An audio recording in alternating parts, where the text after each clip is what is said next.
Taingia lango lake na sifa moyoni, nitaingia kwa shangwe kuu. 1 2 God.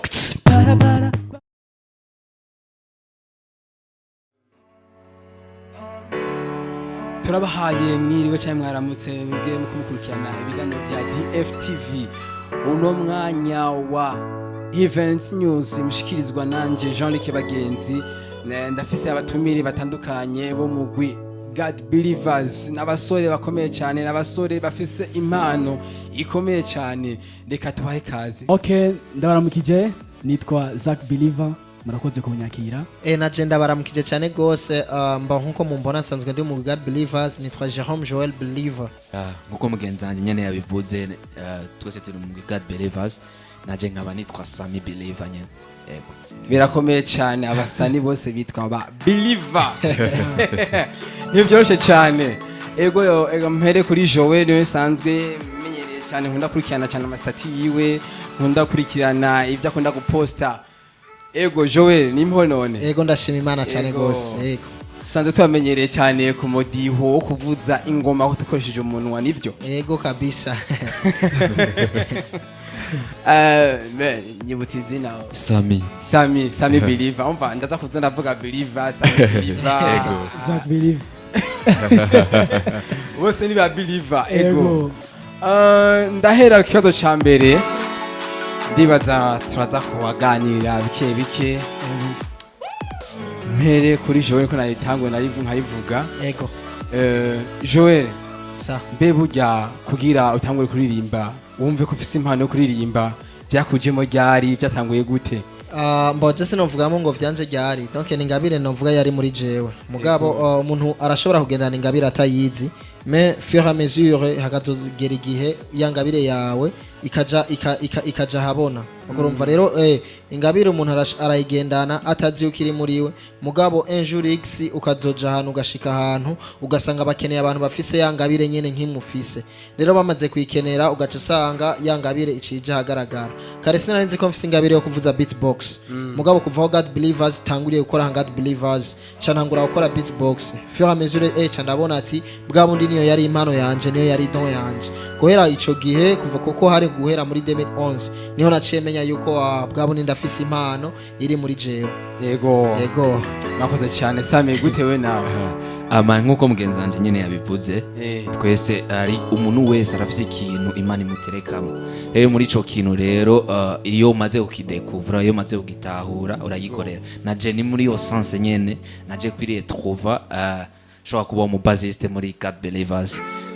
Kandi n'ikindi naco umaze kudekuvura ingabire yawe ari uko ngene uyikorera, uko ngene uyituturira kugira ngo irushirize kwa Believers wundi gute nawe? Ego ngo Zach Believer, nkuko wabivuze nuko nyene iyo Imana ishize ikintu ku muntu ni ngombwa juste kizogaragara muri siri imbere.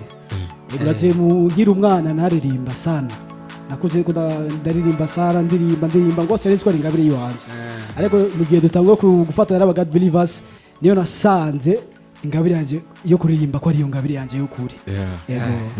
Ego God Believers mbega ndabaze ni korale yo mu ishengero, ni korale no mugwi tuvuge guhimbaza mu ishengero kanaka canke ni mugwi uraho mwashinze mwebwe nyene mwishiriyeho? God Believers n'umugwi.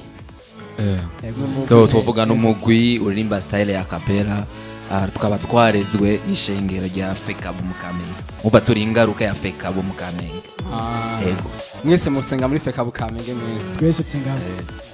Nene ndakomanda basabire mu mpaka kapera gatoye kimponjo kugira ngo abari ko aradukurikirana bashobore kuvuga ati abantu barakomeye cyane.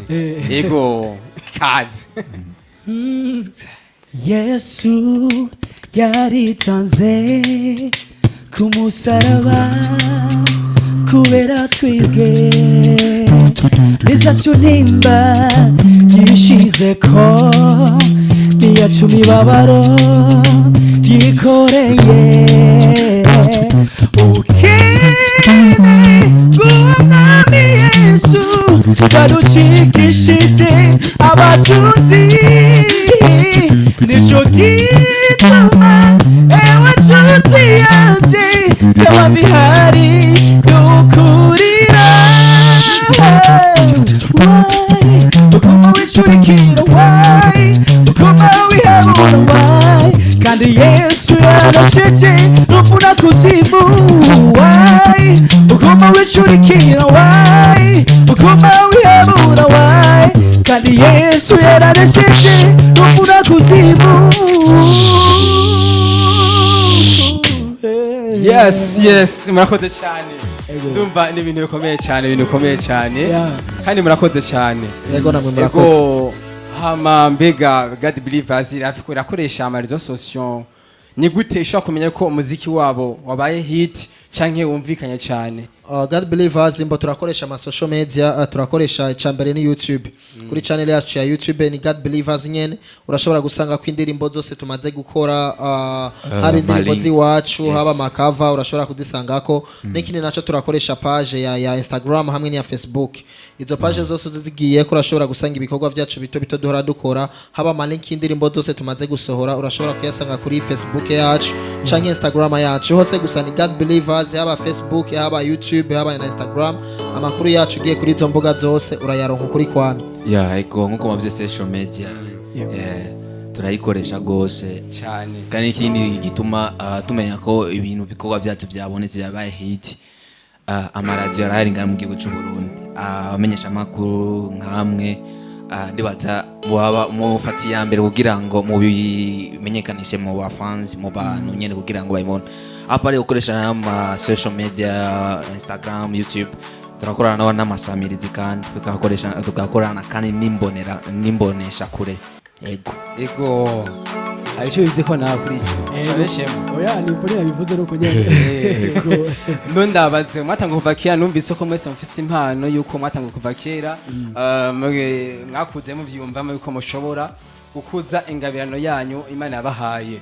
Mbega ni wahe muziki canke ni yahe indirimbo yatumye God Believers ivugwa cyane imenyekana bashaka gushika gasanga mwebwe murazi muziki ati umuziki turazi yuko umuziki wabaye hit cyane ni wahe muziki cyane indirimbo yabaye hit cyane yatuma God Believers imenyekana? ya umuziki watumye tumenyekana God Believers navuga ko ari umuziki witwa Nitaingia. Nitaingia watumye tumenyekana cyane. Nitaingia reka mpaka gato y'iyo ndirimbo. Nitaingia lango lake na sifa moyoni, nitaingia kwa shangwe kuu. 1 2 God para para ba ba ba ba para para para para ba ba ba ba para para para para ba ba ba para para para para ba ba ba wakati nitajikuta nirudi kwa Baba, nitajua ulimwengu nimeshayaacha. Haleluya, nitasifu kufika mbinguni. Oh, sana nitaingia kwa shangwe. God Believers. Yes. Yego murakoze cyane. Obe tumwe urakora ibintu umuntu agasigara muri zero zirigire. Ego nashaka ndabaze ndamaze kumva kenshi muja mu biteramo muja mu mahiganwa atandukanye.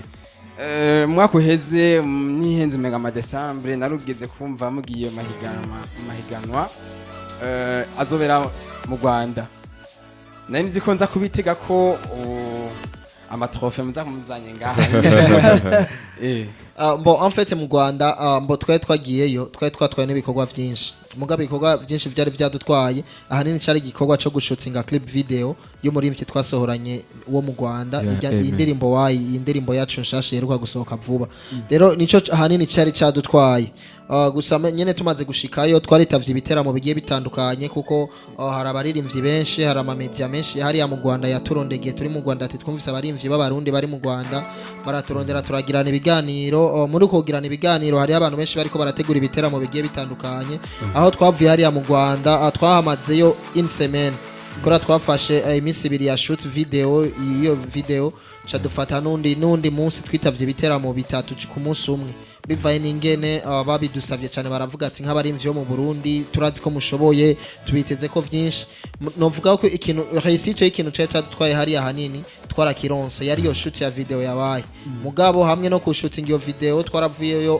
nka God Believers mu Rwanda abaririmbyi benshi bazi ko God Believers vy'ukuri yo mu Burundi yo kiriho bivaye n'ingene twagiriye ubuntu bwo guparticipa mu biteramo bigiye bitandukanye vyo muri ico gihugu ego yego nta kandi kantu mwamwaragiye mufise kuko ngo urubanza rumwe marazibiri nta kindi kintu mwumvuga ati twe twari dufise akandi kantu ka ruhande ka prive sinzi ubwo buntu rero ni bwinshi ushaka kubivuga muri iyo sanse nk'uko twagiye baratwakiriye neza bivanye n'igikorwa cyari kitujanye mwashikiye hehe ninde abakiriye nde abatumye ko twashikiye muri hotel hoteli yitwa gute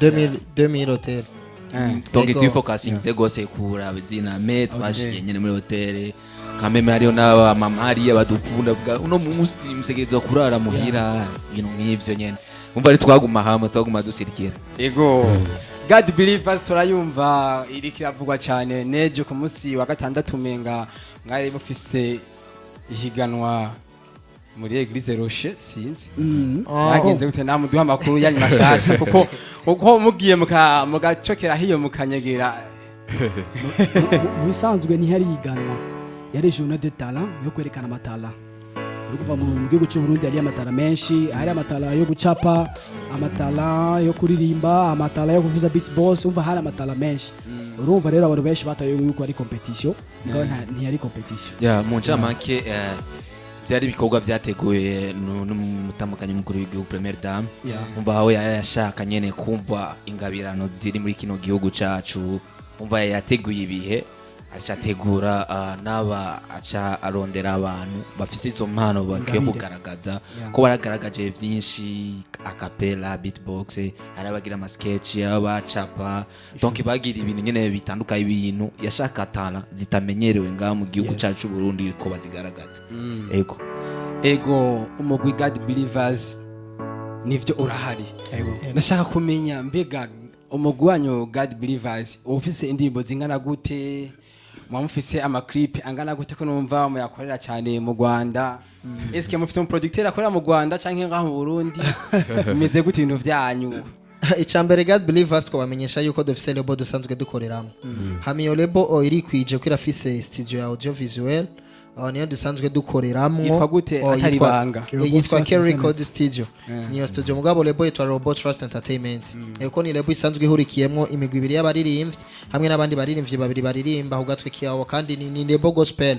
novuga ko yaje nko gufata mu mugongo abaririmbyi gospel mu gihe hano mu Burundi amalebo ya akorera mu gospel tutari bwa yabone mugabo iyo lebo iciza nk'inyishu ku baririmbyi bamwe bamwe bo muri gospel kugira ishobore kudushikana ku ma vision yacu ego rero ico twovuga ati mu Rwanda twagiye dutwara mu director wino twagiye tumutwaye mu Rwanda Brian Smith ni kuko niwe yakoze ijya clip ya why twagiye tumutwaye rero mu vyo twakoreye mu Rwanda urumva twagiye dutwara mu director wacu niwe yakoze byose umugwi wanyu mbere nta musi n'umwe uraje ama competition gatahana trophée umugwi wacu competition uvuga tumaze guparticipamo i competition zizo ku radio no kusanga indirimbo no ku ma TV indirimbo yacu imaze gupasa kuri top 10 ya mbere Destiny FM inchuro zingahe zose umva na ama competition tumaze kujamo no muri RFM ikintu kiri palpable cyo kuboneka donc trophée donc si nikiboneka ariko trophée bavu batwereka yuko ari ya promotion nyene y'indirimbo nyene babashaka umugwi God Believers no dufise ngaha muri studio mego mukomara kurikirana imbonesha kure yacu DFTV naguma ndabasabe batagira subscribe canke s'abonner aho hepfo moca mwishira hanyuma hariho agakengere gahari mugaca mugafyonda kugira ngo uzurabu wa mbere kuronka amakuru mashasha y'ijuru muri kigandiro cyacu mushikirizwa na television DFTV hanyuma akakubakiye washaka kwandika ngaho munsi muri commentaire ugadushikiriza akakubakiye hama ari kindi ushaka gushikiriza vyose urashaka kubishikiriza ari igano bagikunze ukumva yuko ikiganiro bagishimye urahara hanu ngaho hariho like akantu kameze nka très bien niko cyo fyonda hanyuma tukabandanya natwe turyoherwa turaba ngene mukuma dukurikirana turabandanya n'umugwi wa God Believers Yes. mbega kuno kwezi twimirije pasika vuba irashika mbega niki muduteguriye niziye concert nize event muri ko murategura muri no minsi dufise vyinshi ko turategura turategura concert mu kwezi kwa kane itariki 19 ariko kumvo mucago vivana mwe by'ingwara ziki corona kwace duhagarika kwanza turabisimbisha mu minsi iri imbere ariko muri uku kwezi nyene kwa kane cyangwa kwa gatanu turashobora kuba ari kurira audio na clip visuel turinde ushika ryari irindi to nta limite twobaha ariko gusa muyitege vuba ikintu gishasha gishasha twitege ko mucamutegura concert ego concert ikirategurwa gusa nibirafixwa umwanya bizokoreka mbega feedback mumaze kubona muteguye concert ni yahe ama feedback tumaze kubona twovuga kwanza tumaze gukora kwanza concert zibiri nk'iya mbere twaronse ama feedback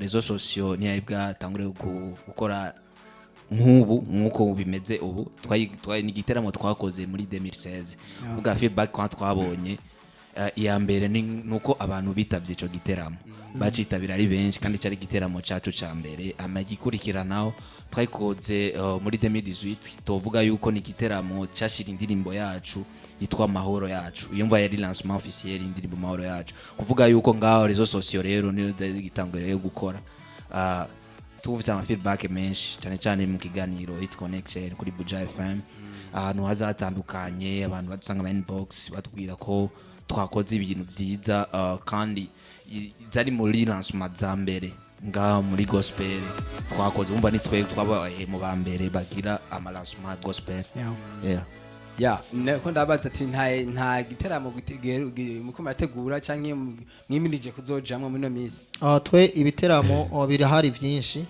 vy'abandi bantu nyene muga dutumiwe mu nkuko twabivuze ati God Believers kujya kuntu turiko turakora hari abantu vy'ukuri babona yuko turiko turakora bakatwizera bakatumira mu biteramo bigiye bitandukanye kuko nk'isamedi tuzokwitaba igiteramo hari igiteramo tuzokwitaba ca evenement zobera mu Kamenge hepfo y'amashuri y'abafaransa ico ni kimwe mu giteramo tuzokwitaba ama dimanche naho nyene turafise ibiteramo bibiri tuzokwitaba iyi dimanche ya le 12 n'igende dimanche ya le 19 dufise ibindi biteramo bibiri nyene tuzokwitaba en fait ntitubonetse mu giteramo ciwacu mugabo ntitwicaye kuko ibiteramo vya gospel tuguma tuvyitaba hirya no hino mu karere hose ka Bujumbura hose turagerayo ego imbere ko turangiza kino kiganiro cyacu nashaka sinzi ko hariho les believers mufise cyo mushaka mushikirize abanywanyi babakurikirana canke mushikirize abandi bari mu bihugu bitandukanye bakurikirana DFTV sinzi ko mufise cyo mushaka gushikiriza imbere ko turangiza